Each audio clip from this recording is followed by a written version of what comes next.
Hello, nonprofit leaders. I'm Sarah Olivieri, your host, and this podcast is here to assist people like you, executive directors, board members, and other nonprofit leaders make a bigger impact with insights, tips, and lessons learned from nonprofit leaders and experts. Having been an executive director, a board member, and now a consultant and coach, I truly understand the challenges you face. And that's why I'm here. I'm all about working smarter, not harder, so you can make a bigger impact without the burnout. And so is our sponsor, DonorBox. DonorBox isn't just a suite of helpful fundraising tools, it's a partner that helps you raise more money and supports you in retaining your donors. I love their forward-thinking approach. Visit donorbox.org to learn more. And don't forget to sign up for the Inspired Nonprofit Leadership newsletter, where you'll get bite-sized, actionable tips just for nonprofit leaders like you, delivered weekly to your inbox. Sign up at inspirednonprofitleadership.com/sign up. Okay, let's dive into today's episode. My guest for this episode is Becca Pearce, the author of You Don't Have to Achieve to Be Loved. She has spent much of her career as a corporate warrior, leading teams at CareFirst Blue Cross Blue Shield and Kaiser Permanente before being appointed CEO of Maryland's Health Benefit Exchange. After a very public separation from the exchange, Becca was diagnosed with a brain tumor, triggering a health battle that forced her to redefine success. Today, she's an inspirational speaker, growth strategist, and executive coach, and she sparks transformation in organizations and empowers professionals to lead with authenticity and purpose. Welcome, Becca. It is such a pleasure to have you here. Before we dive into things leadership, I'd love for you to share a little bit about yourself personally so we can get to know you. Thank you. I'm so excited to be here. Thank you for inviting me. That is the background of my story is I grew up in corporate America. I was a corporate warrior. I lost my job above the fold with a picture, then had a brain tumor. And, when I came off that table, my face was paralyzed for a year, mostly blind in my left eye. I'm deaf in my left ear. So I had major changes in my life. And that is an amazing story and also a little bit of a tired story for me. It's now been 10 years since my surgery.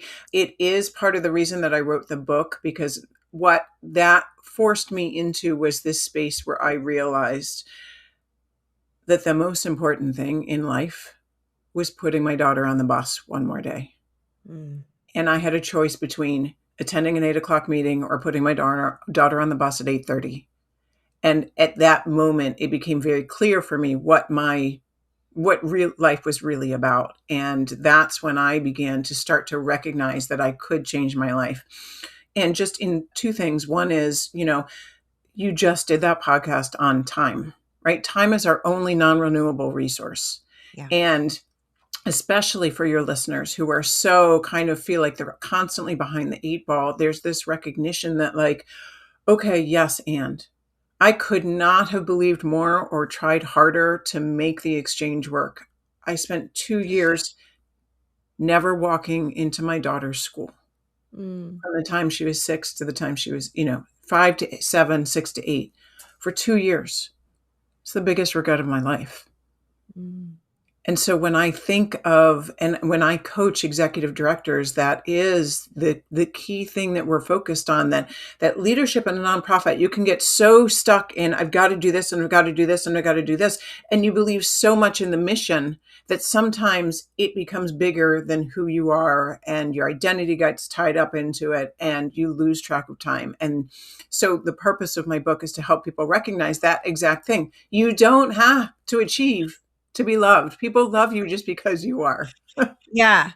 What a powerful story and a powerful motivation. I, not having had a brain tumor, but having an experience of getting divorced when my son was really young.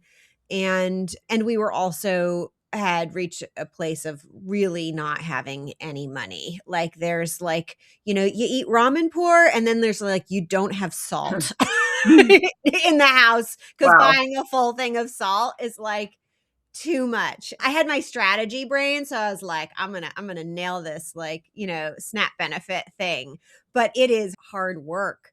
And so being in that place forced to really focus on what Mm. matters. And I think most people who have been in some sort of really constraining situation, and I love how constraints cause us to be creative, like you, I was forced to really focus in what is important and then build around that. And I love what you said that, nonprofit leaders, like things can get bigger than them. And I'd like to just take that a step further and say, like, if you're running a nonprofit or almost any business that's doing good in the world, it will always get bigger than Mm. you because that's Good why we point. have organizations to do stuff that is bigger than us. Yes. So I think planning and acting that way from day one is really helpful. Yeah.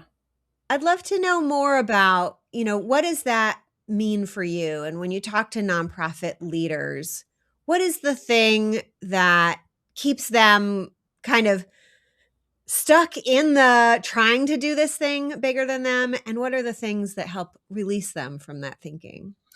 I think it's, if I were to kind of summarize kind of what happens in general, I think there's this idea that it's all on me, right? And at some point, your identity becomes, I am the face of insert your nonprofit, and therefore I become that identity.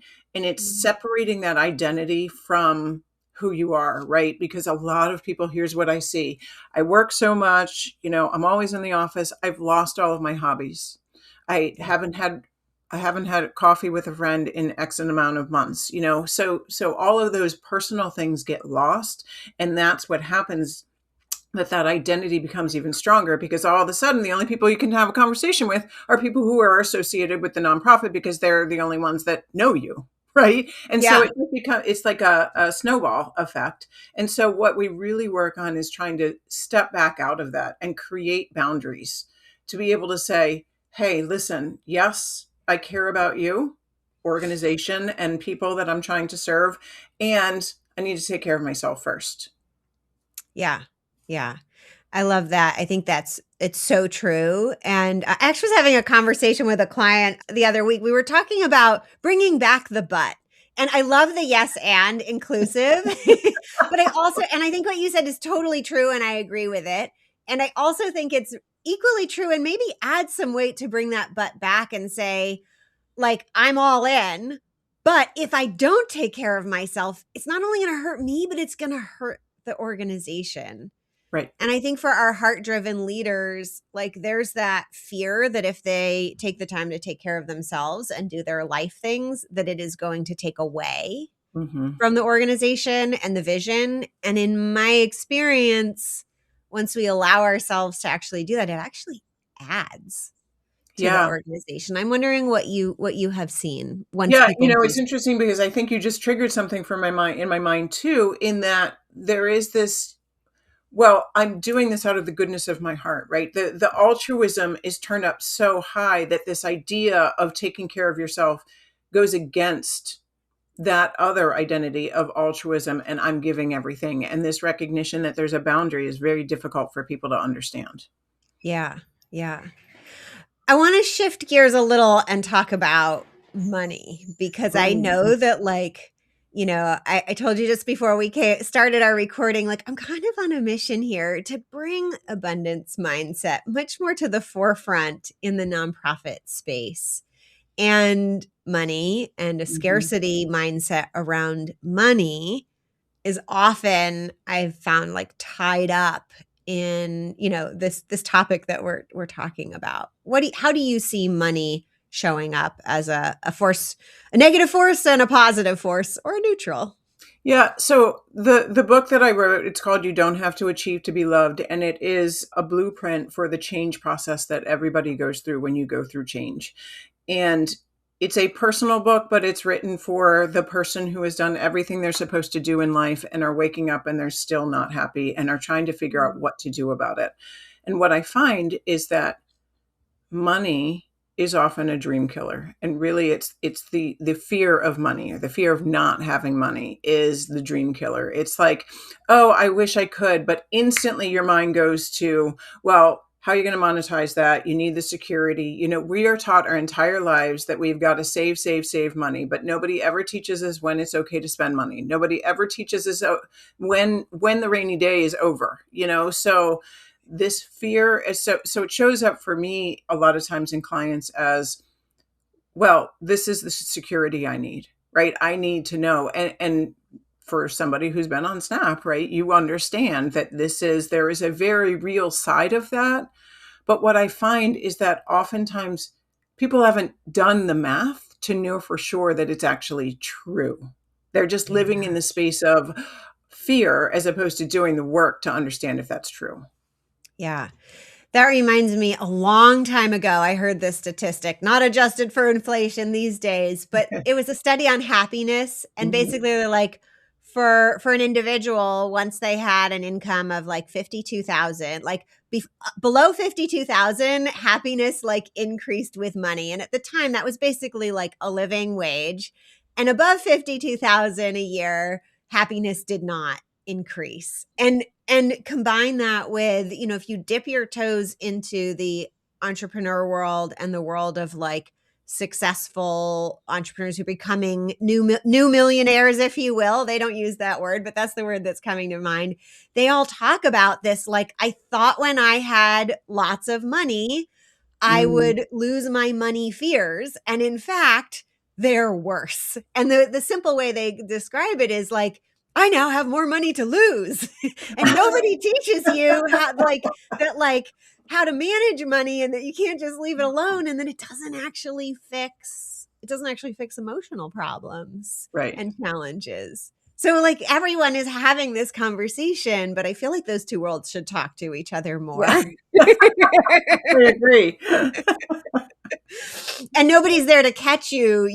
There's no support network for those people who are going, from 5 million down to 2 million, or like they just lost $1 million, right? They have, and that's fine, and they can build their own support network. But the emotional impact of losing $1 million is a strong emotional experience, even if it doesn't leave you poor. But so many people have, just adjusted the way they live. And I know that was my experience.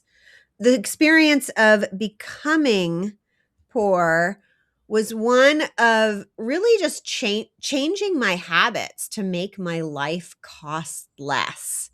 And the truth is, I was unhappy in my marriage, and there was a stress of not having a financial cushion. But living on a lot less money was not really harder. Not that much harder. Like there was a little extra work to do, but it was like I just adjusted and it was okay. It was fine, really. Yeah. Well, and I think you bring up a really interesting point. Like, money is emotional.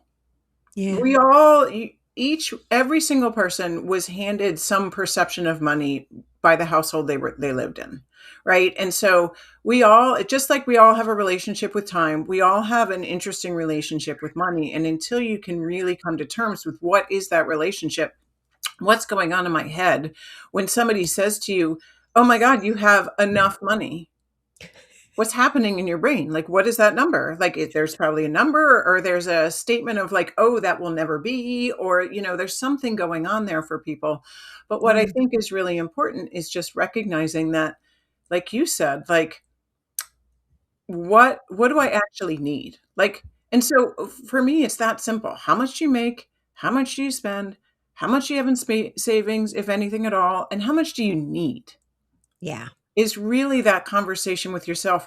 And until you can really do that math, you're stuck in that fear space where you think, I've got to have the job that I have, or I've got to, I can't make any major changes because of that fear. Yeah. Yeah.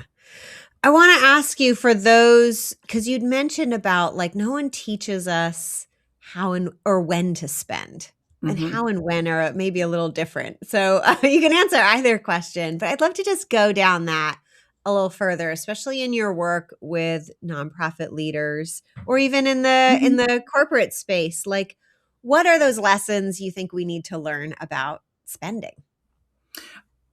So I have a lot of, so I work with I work with nonprofit leaders, and then I also have business owners that I work with. And the business owners who are exiting are stuck because they think they need to make a certain amount of money, right? And so it's this recognition that it's like you're over that hump, right? It's okay to begin, like, at some point, if you've done everything that, I'm going to air quote again, that you're supposed to do, you probably have more money than you're going to need in the long run, right? And Yeah. so it becomes, when can you start spending? And it's interesting because I think you hit on it before, which is your mentality doesn't change, right? Whatever we had growing up doesn't necessarily change. And so if you had that scarcity mentality of money growing up, that's not going to go away. Yeah. So it really becomes just a process of looking at yourself and saying to yourself, I'm going to release that guilt. I'm going to release whatever that emotion is. Like, it's time for me to release that and say, I'm going to live the life that I want to live. Yeah. Yeah. And I want to emphasize what you just said for our listeners, because it's so important if you are leading a nonprofit to do that work, if that's your Mhm. mindset, because it's oversaid it takes money to make money, but it does. It takes investment in, I call them revenue generating expenses, Mhm. to like bring in the money. Learning how to spend is the secret to learning how to have more. And there are things you can spend on that will produce more. Other things might produce less. So learning what those things are and how to spend in a way that brings in more. But that is the lever that Right. brings in money. And if you don't pull the spend money to make money lever, you're like, your scarcity mindset is going to turn into real scarcity of resources, because you're just not turning on the resource tap. And Well, it's yeah, go ahead. and the way that I think about that is investing in yourself, Yeah. especially not only as a nonprofit leader, investing in yourself by, joining the association and learning more and doing things like that. But if you are in that moment of change, if you have decided that nonprofit leadership is not what you want to do anymore, but you need to figure out what you're going to do next, it is that investment in yourself to be able to say, okay, now I'm going to shift. So, for example, when I left corporate America, I didn't leave corporate America until I had gone back to coaching school and I Mm, knew I was going to become an executive coach, right? So I had invested in myself to go back to American University to do this. And it was that investment that then turned around and allowed me to create a future that was lucrative. yeah. I want to go into that because you've had experience in big changes, and I know you have coached. I think it's hard to probably do executive coaching for very long until you come across that there are some folks who need support staying in their roles, and there's some Mhm. folks who need support realizing that they need to change and take a different path for themselves. And I'm wondering if you can talk a little bit about that, because I know almost every nonprofit CEO or executive director at some point on a somewhat frequent basis thinks about, oh my God, should I leave? Should I Should I leave? quit? So can we talk about like what is that, when you ask yourself that question, what are the signs that you should actually leave versus that's just that the fear Yeah. of being, a CEO, you're always, can be a lonely, challenging experience. I'm going to start with a story. I had a deputy director who came to me and said, the executive director's leaving. I want his job. I've been here for 15 years. This is exactly what I want to do. And we started coaching on, okay, how to, executive presence and how do you show up as a leader. But in the middle of all that, what we recognized was that her passion for what she wanted to do with the organization didn't align with the board in any way, shape, or form. And, the board wanted to go in direction A, and she felt the organization needed to go in direction B. And what we realized is that passion of her B was stronger than her need to be the executive director. And so Mm. she left, and she actually took that passion and monetized her passion doing something down that path, which was completely different. But she came to me thinking, oh my God, this is absolutely what I want. And so one of those, for me, I think it's really kind of looking at, we can look at it two ways. One is, what is the direction of the board versus where do you think the organization should go? And if those aren't aligned, the writing's on the wall. Yeah. Because Yeah. if your core values aren't aligned with the organization that you're in, it's completely unsustainable. And so Yeah. Like, again, say it again. yeah, right, exactly. So you're just gonna be, no wonder you're so exhausted, right? I mean, Yeah. so that is a huge factor for me, and I think it's really important for people to recognize what their core values are, which is very difficult for some people, but I will tell you, there are free tools all over the place. In fact, there's one on morebeccapearce.com if you want to go and take your core values to understand, because if you're feeling stressed on a regular basis, it's usually because one of your core values is getting tromped on. Yeah. So Yeah. knowing them is going to be huge. Yeah, that is so true because individually or, even on the flip side, I've coached a lot of people through hiring. I'm like, if your team, Mhm. right, if one of your team members is misaligned, now it's like you've got a counter current, right? And Yes, the work is complex and hard enough to yes, like change the world.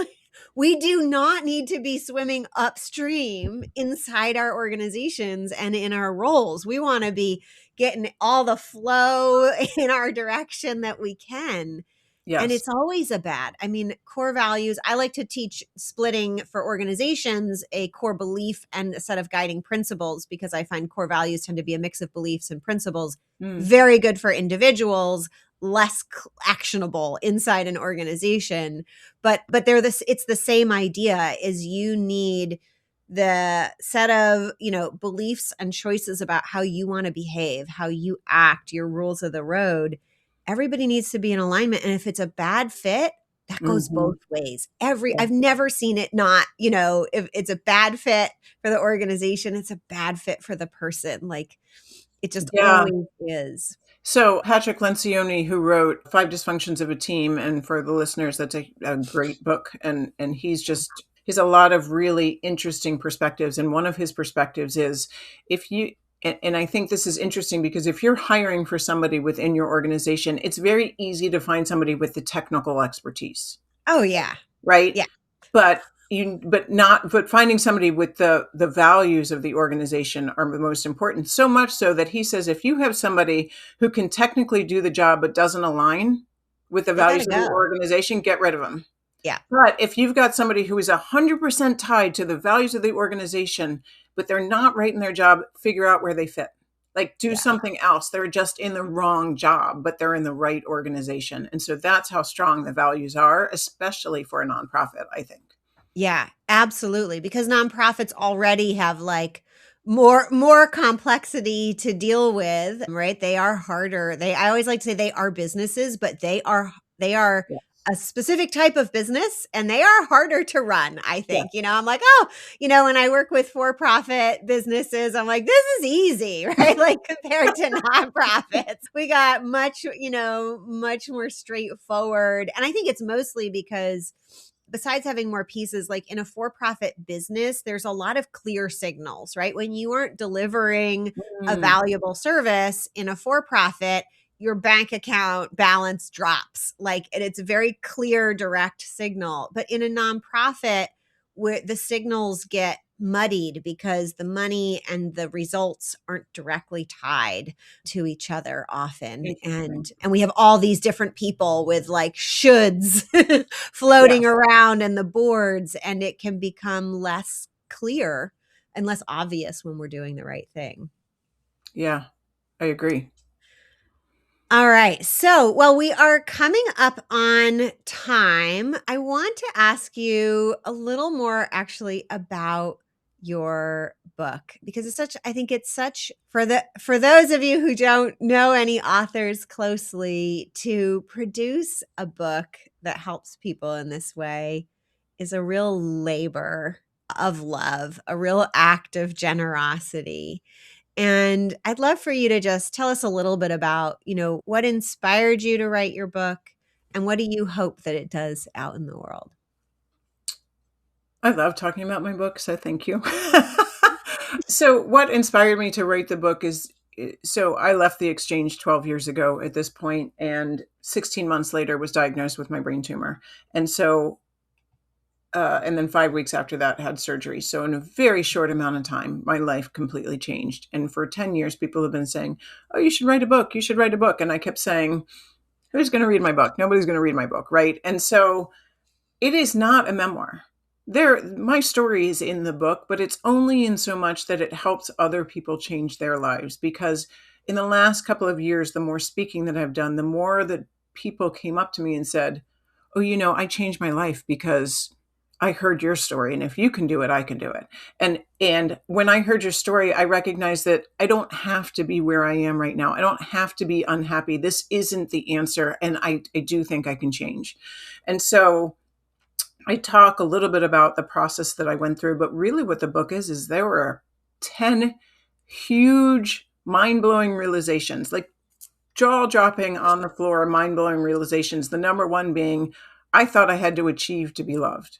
I was a complete overachiever. I just believed and when somebody brought food to my door as a food train, once I was post-surgery, I could not compute why it was happening because I had not achieved anything for them. And so it's those types of things in the book that I'm helping other people realize the water you're swimming in.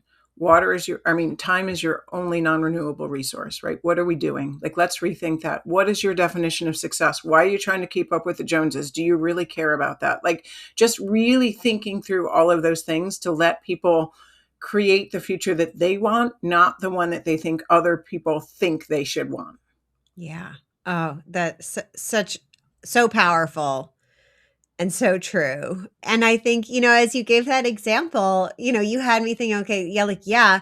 And people love you and they love to be connected to each other and to you, whoever, you, Becca, and you out there listening, Yeah, and I could just see that person, bringing food to your door as, a gift for you and it's a gift for them, right, we are right, connected and it is I know every time I'm in a helping position, I get so much out of it. And it right. is such an honor for Yeah, somebody to me, for somebody to just accept my help and kindness, whether it's a big thing, a small thing, or, even just a hug.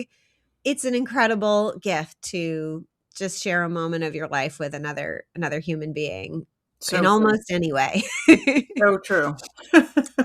I'm wondering if you can share with us the other 9 lessons high level, and then folks can go read your book if they want, to really dive in. Yeah, and I think that so it's laid out in a way that everybody, like I said, that everybody goes through this same change process, and the realizations are kind of associated with each phase of the change. And so vulnerability is the key to making change, because if you're not vulnerable, there will be no change. Yeah. Time is your only non-renewable resource. Your values can change, right? Yeah. And so this recognition, and often sometimes those are handed to us too. So it's that self-recognition of what's been handed to you versus what you want. One of them is, you're probably living somebody else's definition of success. And so, it's those kinds of things to help you recognize, and it's a very internal kind of workbook, because there are journal prompts in there to help you recognize what's really important to you. Because especially for overachievers, especially for people who are ingrained in their life, in their work on a regular basis, you really don't have the time to stop and slow down and ask yourself if these things are true. Am I going down the path I want to be going on, or am I going down the path that I've been handed and just seems like the right next step? Yeah. And it's so powerful to be on your own path.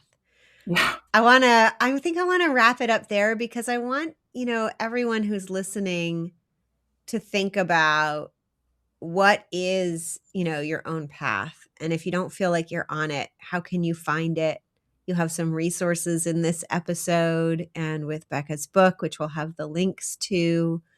because I am with you. Like that is the where you find on your path, whoever's for yourself, that's where you find abundance and happiness and change and directions that I think make this world a better place. Like everything that I hope for inspired nonprofit leadership to be about as well. And so many nonprofits, not just their leaders, are on paths that aren't their right path. And yeah. I think even they're on, and they usually start out on a really clear path tied to the founder. But I think one of the challenges that nonprofits face is so often boards are setting direction, which topic for another day, but I don't think boards should be setting direction because board members they aren't walking the journey. They're kind of on the outside viewing the journey. And when you set a path for somebody else, usually it's not as good as the path people like figure out that for themselves that they have to walk, right? That's true. That's very true. Yeah. And so, but because of that dynamic, I think so many nonprofits are struggling because they aren't really on their own path. And, and that path is usually towards their mission. That doesn't usually change, but how to go there and what that looks like can be very, very different depending on what you decide to do. I think this has been such a meaningful conversation. Becca, before we leave, who should be reaching out to you if they're like, I want more of Becca in addition to your book? We'll have the links for that. And what's the best way for them to do that? So the best way to get a hold of me is my website, morebeccapearce.com. And Pearce is Pearce, not like ear piercing. If you go to that one, there's nobody there. So morebeccapearce.com. And it's really, if you've been listening and you think to yourself, yes, I have been doing everything I'm supposed to do, and this still doesn't feel right, that's who should be calling me. I can help you figure out what's next, where to go, and how to actually, so when I think about my coaching just quickly is, I'm not the coach who's going to be like, oh my God, yes, you can do anything. I'm the coach who's going to help you figure that out. But at the same time, then say, okay, how are we going to monetize it? What do you need to do? Just quickly going back to that old client, when she was leaving that organization, she went down to part-time so that she could start doing what she wanted to do. Like I really get into where the rubber hits the road with people. So if you're ready for a change and you want real help, call me. I love it. Thank you so much, Rebecca. And thank you out there for listening and everything you do to make our communities better. And until next time, I wish you all the best. You've been listening to Inspired Nonprofit Leadership. Thanks so much for tuning in. Be sure to subscribe so you don't miss a single episode or the bonus episodes. And while you're at it, please leave a rating and review and be sure to share with your friends and colleagues. Tune in every week for more useful insights and wisdom on nonprofit leadership. Thanks so much for all you do for the communities you serve. Until next time, all the best.